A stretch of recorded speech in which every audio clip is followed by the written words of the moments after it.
Yo, Hegassen here, and today we are reviewing One Piece Manga Chapter 940. I've already done my live reaction, so now let's take a deeper look into this chapter. Let's get into it.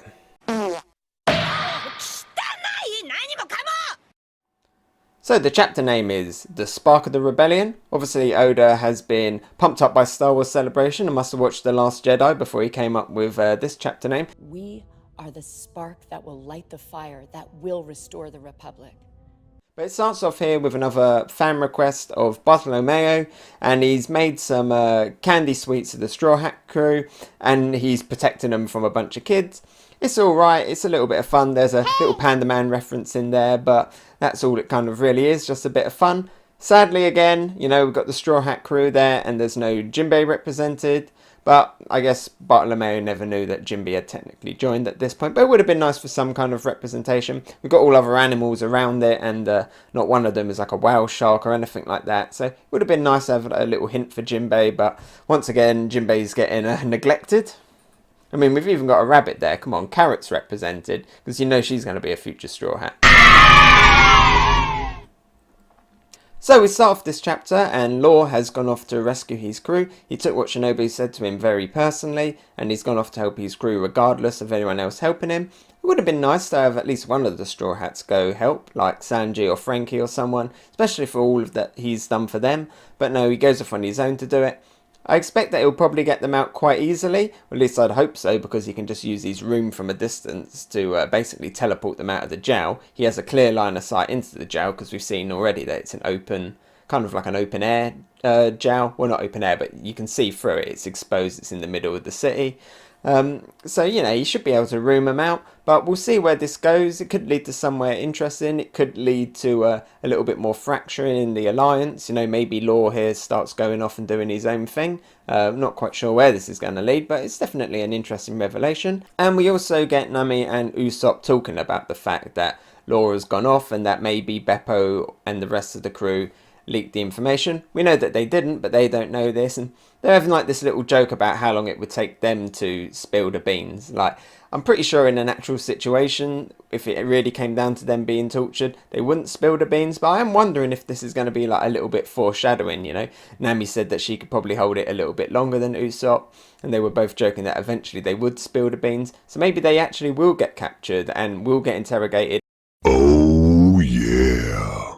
And will actually hold it all in and, you know, prove to us that they will not betray their crew. Then we get this old lady turn up, and she's basically an exposition old lady. Usopp calls her a bean grinding old hag, or that's what the translation is, a bean grinding hag. And she's telling us about these new people that have come from the flower capital. We've seen these people before. They are the people that Komurasaki tricked and took all of their money from. But I think why we're finding out about them more here is because of the fact that we found out that Komurasaki is Hiyori, and here we find out that these people that she was stealing from, these people were scumbags, you know. These people were extortionate, they were ripping people off. You had an arsonist, and the arsonist was burning down people's houses. And then we had the lumber merchant, who was then selling people more timber to rebuild their burnt down houses. Then we had another guy who was making caskets to bury the dead in, and they were all paying high prices and bribery and stuff. So these people were all scumbags. Definitely the casket one, that guy's the most scummy of them all. And we find out that they have the stupidest name in all of One Piece. They are named Bingo, Bongo, and Dungo. So, you know, it's good to know here that what Hiyori, or as we know her then, Komurasaki, was doing wasn't actually, you know, she wasn't really ripping off these nice people. She was actually ripping off scumbags and corrupt people. So that puts her character in a more kind of morally good light, you know. What it also does is it puts more fuel on the fire about the fact that what's going on with Kushiro, you know. He seemed to be working with Hiyori Komurasaki on this, so it puts more spotlight on him. I still want to get more into him. Sadly, again, we don't get any more on him this chapter. But what we do find out about is a lot more about Tonoyasu. We find out that everybody in Abisu town, they really love him. We also find out that he is the father of Otoko, and that he sent Otoko off into the capital. We find out that he had to sell her there to help make money. And she sends him the money, and then he distributes that money out to the other people that can't afford to work and gives them food and stuff. It's quite interesting to see here. It does set up a few kind of possibilities with that. We see how kind he is, we see how friendly he is, we see how much everybody likes him. So I think there's like 3 kind of possibilities that could happen. One is that he is generally a very nice person, and normally, you know, what happens to nice people? Bad things typically tend to happen. So maybe something tragic is going to happen to Tonoyasu later on in the arc, and that's going to be like a motivational thing for everyone.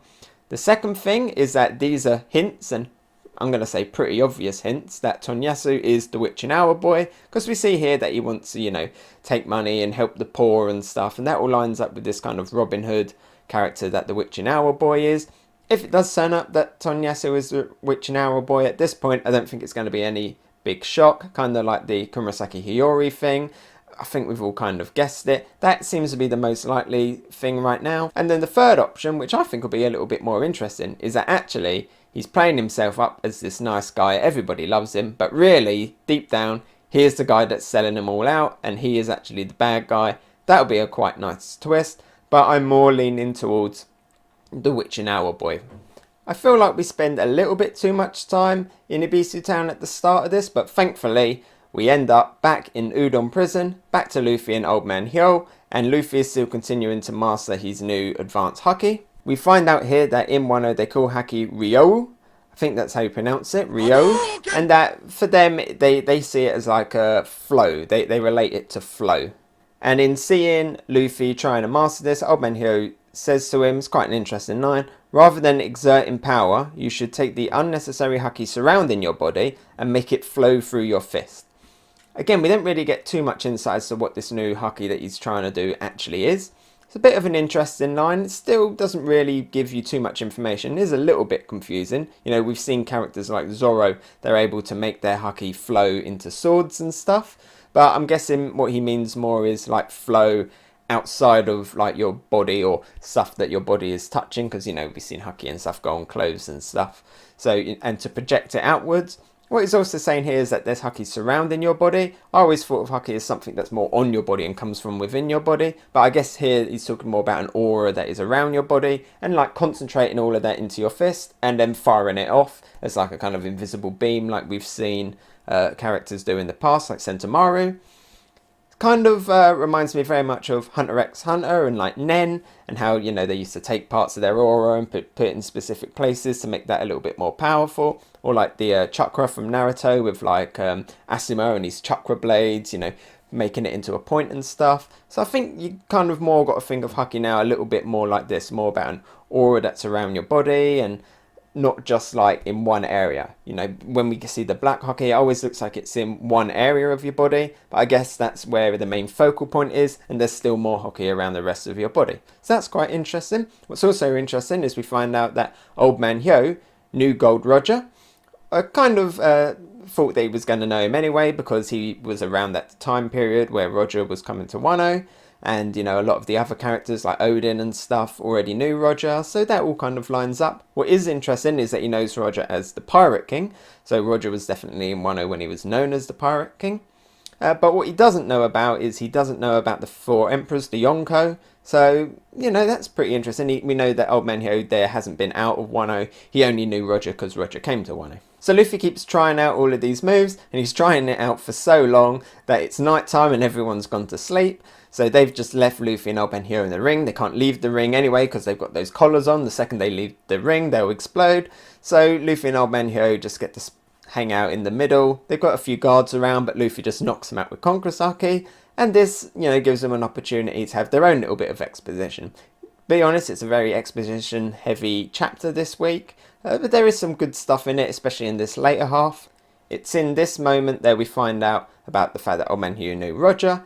And it's in this moment that Caribou turns back up. And inside of his stomach is Raizu. Because, if you don't remember, Caribou ate the swamp fruit. And it works, you know, kind of similar to, think of like Capone Bage's fruit, think of Blackbeard's fruit. He's able to store stuff in his body, like large amounts of stuff in his body. We've seen him have like a minigun come out of his chest, and he took all of the jewels and stuff in there. So he's able to fit Raizo in his body, even though Raizo is a giant man. He's able to do that no problem. And we find out that the keys that he stole, that Raizo stole a few chapters ago, we knew that they weren't Luffy's. We find out here that they were Caribou's. And Caribou here, he's like pleading to Luffy. He's like, please let me join you. I've changed. You know, I'm going to be a nicer guy.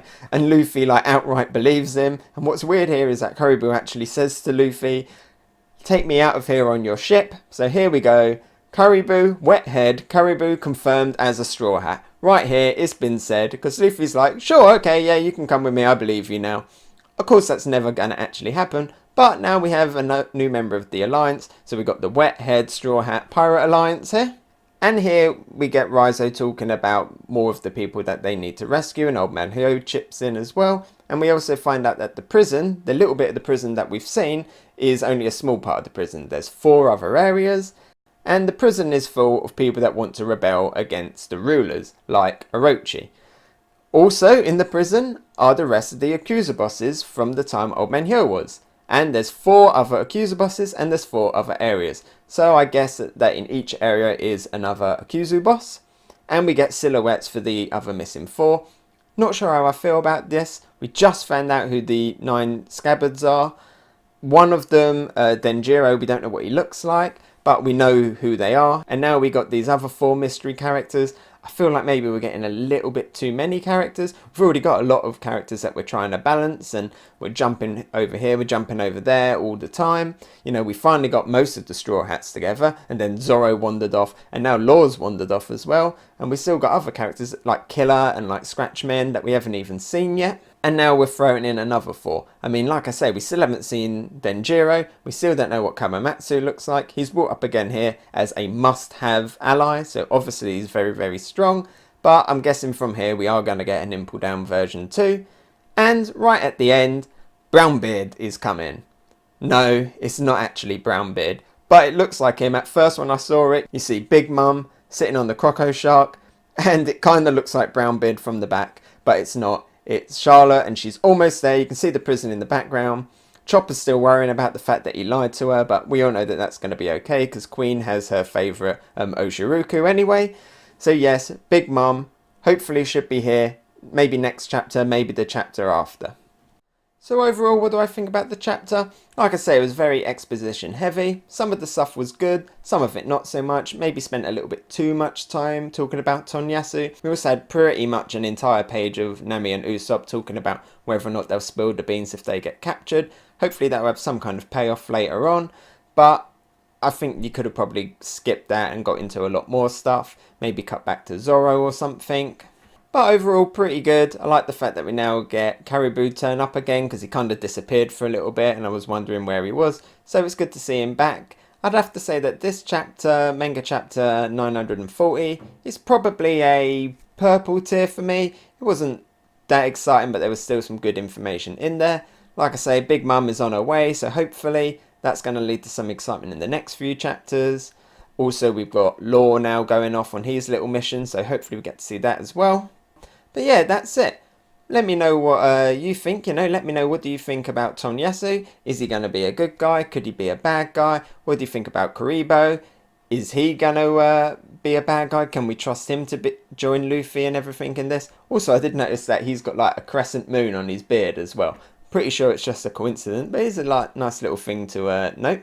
This weekend, Boruto chapter 34 and Dragon Ball Super chapter 47 also dropped, so I'm most likely going to review them too as well. Probably won't do live reactions, but I will review them. And I've got to do my Spider-Man Homecoming review as well, so a lot of videos to do this weekend. Probably going to have very dark baggy eyes by the end of it, but here I go. Let's get into it. Hey, so thanks for watching. What did you think? Let me know about it in the comments below. And if you enjoyed my video, maybe give it a like, and if you really liked it, why not subscribe? You can follow me on Twitter, Instagram and Twitch. Oh, and here's a related video you might enjoy, and something more fresh. I've been Hegassen, and I'll talk to you next time. Bye!